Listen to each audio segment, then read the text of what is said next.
Hello అండి. Welcome to our channel. నేను మీ సిరి. మన ఛానల్‌ని కొత్తగా విజిట్ చేసినట్టయితే తప్పకుండా సబ్స్క్రైబ్ చేసుకోండి. ఈరోజు మనం చెప్పుకోబోయే కథ 'ప్రియసఖి' పార్ట్ 338.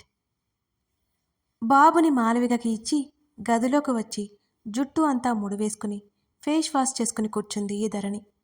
ఫోన్ తీసుకుని బాల్కనీలోకి వచ్చి సోఫాలో కూర్చుంది.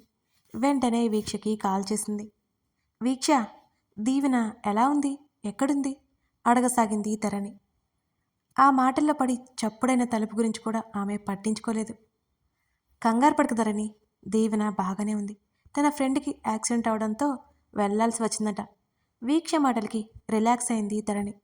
హమ్మయ్యా, సరే మరి, విషయం చెప్పేసరికి కాస్త రిలాక్స్ అయ్యాను అంటూ కాల్ కట్ చేసింది ధరణి. సోఫాలో వెనక్కి వాలి బాల్కనీ డోర్ దగ్గర ఎవరో ఉన్నట్టు అనిపించడంతో ఉలిక్కిపడి తల తిప్పి చూసింది. గగన్ భుజాన్ని తలుపుకి ఆనించి గడ్డం తడుముకుంటూ నిలబడి ఆమెనే చూస్తున్నాడు. హీ అంటూ పల్లికిలించి లేచి నిలబడింది. ఎంతసేపు అవుతుంది మీరు వచ్చి అని అడుగుతూ బయటికి వెళ్ళిపోవాలని చూసిన ఆమె ముంజెత్తిని పట్టుకుని ఆపాడతను. ముఖం కడుక్కోవడంతో ఆ తడికి అంటుకున్న ఆమె జుట్టు సరిచేసి, నువ్వు ఈ జన్మకి మారవు, ప్రతి దానికి హడావుడి ఎందుకు నీకు, కళ్ళు చిన్నవి చేసి చూశాడతను. దీవెన నా చెల్లి, నాకు భయం వేయదా అంది మూతి బిగించి. ఓఫ్, తను బాగానే ఉంది అని చెప్పాను కదా, అర్థం కాదా నీకు అని అడిగాడతను. మీరు క్లియర్గా చెప్పారా నాకు, అందుకే వీక్షతో మాట్లాడాను. కాఫీ తీసుకురమ్మంటారా?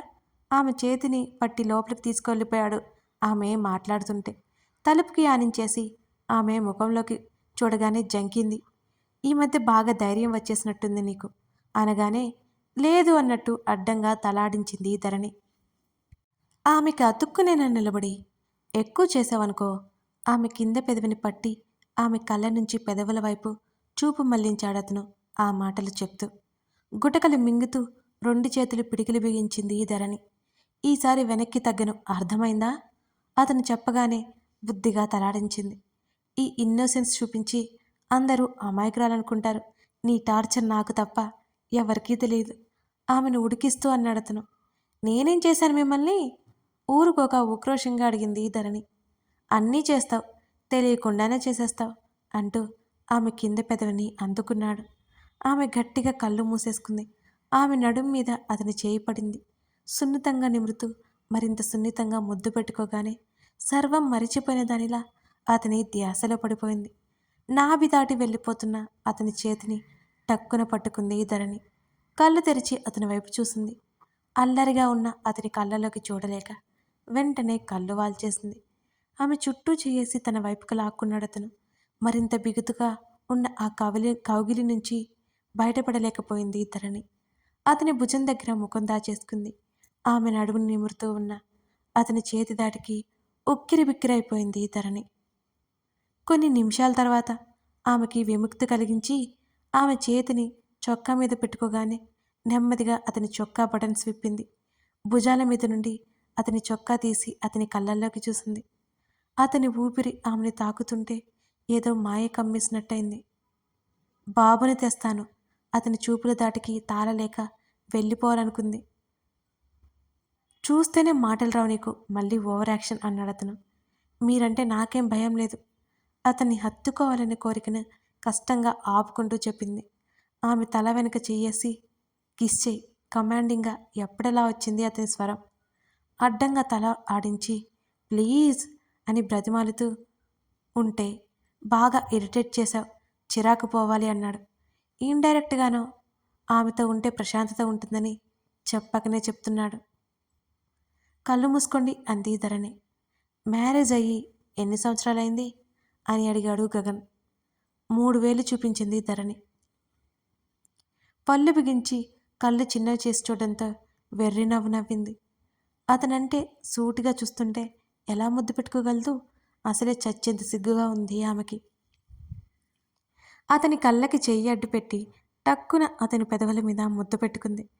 ఆమె చేతిని తీసి 2 చేతులు వెనక్కి పట్టి ఆమె ముద్దుని కొనసాగించాడతను.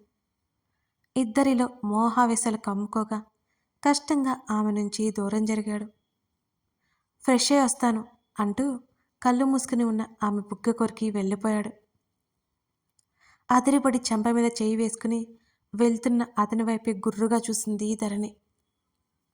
అద్దం ముందుకు వెళ్ళి చెంప మీద పౌడర్ అద్దుకుని మరోసారి చూసుకుని మహిర్ కోసం వెళ్ళింది కిందకి. మరోవైపు హాస్పిటల్లో. అసలేంటిదంతా దీవి? వీక్ష కోపంగా అడిగింది. నువ్వాగు వీక్షు అంటూ దీవెన పక్కన కూర్చుని చేతిని అందుకున్నాడు చేతన్. నాకు స్వరూప్ అంటే ఇష్టం బావా అంటూ అతని వైపు చూసింది. మరి ఇన్ని రోజులు మాతో ఎందుకు చెప్పలేదు అని అడిగాడు చేతన్. మా ఇద్దరికి డిస్టర్బెన్స్ వచ్చింది, నేను అందుకే వెళ్ళిపోవాలి అనుకున్నాను అని నెమ్మదిగా చెప్పింది దీవెన. మరి ఈ యాక్సిడెంట్ ఏంటి అని అడిగాడు అతను. నన్ను కలవడానికి ఎయిర్పోర్ట్కి వచ్చి వెళ్ళిపోతున్నప్పుడు జరిగింది. తనని వదిలి నేను వెళ్ళలేకపోయాను దిగాలుగా చెప్పింది దీవెన. ఈ విషయం ముందే చెప్తే ఇంత కంగారు పడిపోయి ఉండేవాళ్ళం కాదు కదా కసిరింది వీక్ష. ప్రేమించిన వాడు హాస్పిటల్ బెడ్ మీద ఉంటే ఇంకేం గుర్తొస్తాయి చెప్పు అక్క, ఉక్రోషంగా అంది దీవెన. ఆ సిచ్యువేషన్ ఫేస్ చేసింది వీక్ష. ఆమెకు తెలుసు కాబట్టి ఇంకేం మాట్లాడలేకపోయింది ఆ క్షణం. మీకు ఈ విషయాలు చెప్పడానికి ఇక్కడికి రమ్మని చెప్పాను. నేను ఇంటికి తర్వాత వస్తాను. స్వరూప్కి ఏమీ ప్రమాదం లేకపోయినా అతనికి ఆ స్పృహలోకి రాలేదు. నాకు ఇంకా భయంగానే ఉంది. అతను లేచాక మాట్లాడి వస్తాను. మమ్మీ డాడీతో ఈ విషయం చెప్పు అంటూ తల వంచుకుంది. ప్రేమ విషయంలో మేము ఎటువంటి అభ్యంతరం చెప్పము దేవి. నువ్వు తెలియని చిన్నపిల్ల ఏం కాదు. నీకన్నీ తెలుసని మేము అనుకుంటున్నాం. బట్ త్వరగా క్లియర్ చేసుకో. పెద్దవాళ్ళు కూడా ఒప్పుకుంటేనే మీ ప్రేమ పెళ్ళికి ఒక అందం ఉంటుంది. ఆమె చేతి మీద చేయి వేసి చెప్పాడు చేతన్. అలాగే బావా అంది దీవెన. నేను కూడా ఇక్కడే ఉంటాను. వీక్షు నీకు లేట్ అవుతుంది, నువ్వు ఇంటికెళ్ళు అన్నాడు చేతన్. వద్దు, మీ ఇద్దరు వెళ్ళిపోండి. ఆల్రెడీ గగన్ అతని అసిస్టెంట్ ఇక్కడే ఉంచాడు. ఇప్పుడే ఇంటికి వెళ్ళారు, మళ్ళీ రాత్రికి వచ్చేస్తాడు. నాతో పైకి పట్టనట్టే ఉంటాడు కానీ నా గురించి చాలా బాగా ఆలోచిస్తాడు గగన్ అంది కన్నీళ్లతోనే నవ్వుతూ. వాళ్ళు ఉంటామని ఎంత చెప్పినా వినిపించుకోకుండా వాళ్ళని పంపేసింది దీవెన. ఆ రోజు రాత్రి శత్రు కూడా హాస్పిటల్లోనే ఉన్నాడు. స్వరూప్ తల్లిదండ్రులకు దీవెన ఎవరో అర్థమైపోయింది.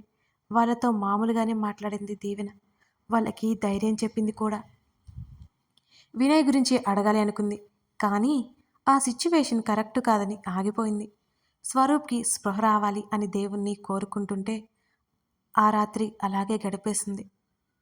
అందరూ పడుకున్నా సరే అతని పక్కనే కూర్చుని నిద్రపోకుండా అతన్నే చూస్తూ గడిపేసింది దీవెన.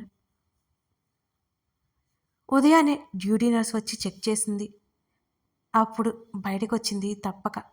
ఆమెకి కాఫీ తీసుకొచ్చి ఇచ్చాడు శత్రు. థ్యాంక్స్ చెప్పేసి కాఫీ తీసుకుని తాగుతోంది. తల పగిలిపోతుంది.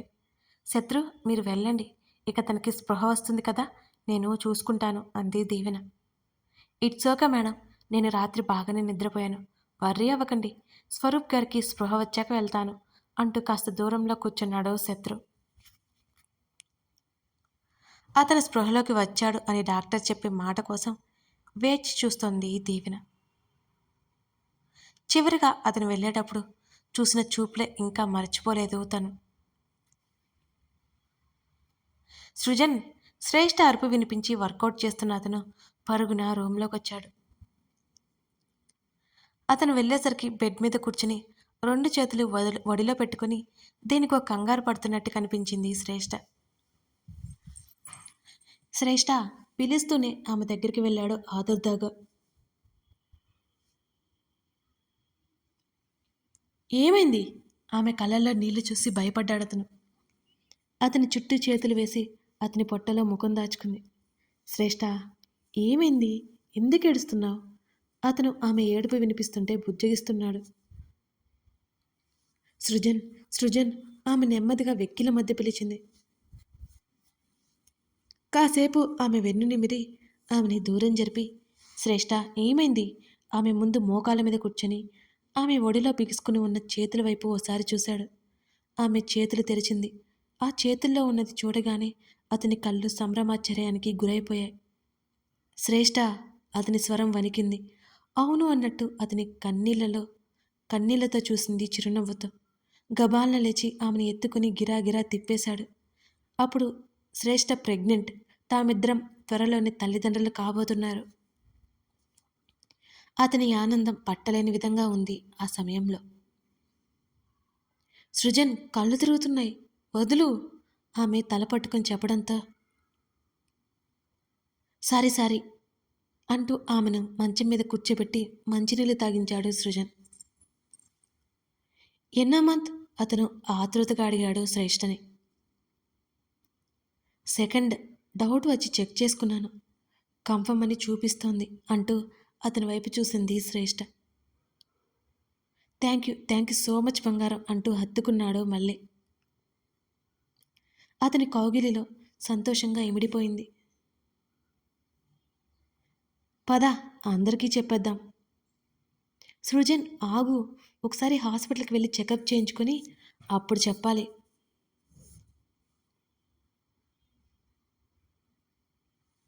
ఏమైంది శ్రేష్ఠ? అనుమానం ఎందుకు సృజన్, ఒకసారి చెక్ చేసుకుంటే బాగుంటుంది అనగానే సరే అన్నట్టు చూశాడు అతను. కవితకు విషయం చెప్పగానే కోడల కోసం అవి ఇవి చేయడానికి హడావుడి పడిపోయింది. హాస్పిటల్కి వెళ్తామని చెప్పి బయలుదేరారు ఇద్దరు. ధనంజయ్కి కూడా ఆనందంగా ఉంది. ధరణి పిల్లా పాపలతో చల్లగా ఉంది. సృజన్ కూడా ఉంటే ఆయనకి చింత లేదు. ఇద్దరు తయారయ్యి హాస్పిటల్కి వెళ్ళారు. ఆమె తల్లి కాబోతుంది అని డాక్టర్ కూడా కన్ఫర్మ్ చేసింది. కారులో కూర్చోగానే ఆమెను తన వైపుకి లాక్కొని ఆమె పెదవుల మీద ముద్దు పెట్టుకున్నాడు సృజన్. అబ్బా, ఏం చేస్తున్నావు నువ్వు? చిరుకోపంగా చుట్టూ చూసింది శ్రేష్ఠ. లక్కీగా పార్కింగ్ ప్లేస్లో ఎవరూ కనిపించలేదు ఆమెకి. సృజన్ నవ్వుతూ హత్తుకున్నాడు శ్రేష్ఠని. ఒకసారి ధరణి దగ్గరికి వెళ్ళి ఇంటికి వెళ్ళిపోదాం. అతని మాటలకి చిన్నగా నవ్వి సరే అన్నట్టు చూసింది శ్రేష్ఠ. సృజన్ కారు గగన్ ఇంటి వైపుకి మళ్ళింది. కథ కొనసాగుతుంది. ఈ కథ మీకు నచ్చినట్లయితే లైక్ చేసి అలాగే ఏమనిపించిందో కామెంట్లో చెప్పి సబ్స్క్రైబ్ చేసుకోవడం మర్చిపోకండి. అలాగే మనకి సిరి డైరీస్తో పాటు సిరి ఆడియో స్టోరీస్ అనే మరో ఛానల్ ఉందండి. అందులో ప్రేమ మజిలీ అనే సిరీస్ రన్ అవుతుంది. ఆ ఛానల్ని కూడా విజిట్ చేస్తారని ఆశిస్తున్నాను. Thank you.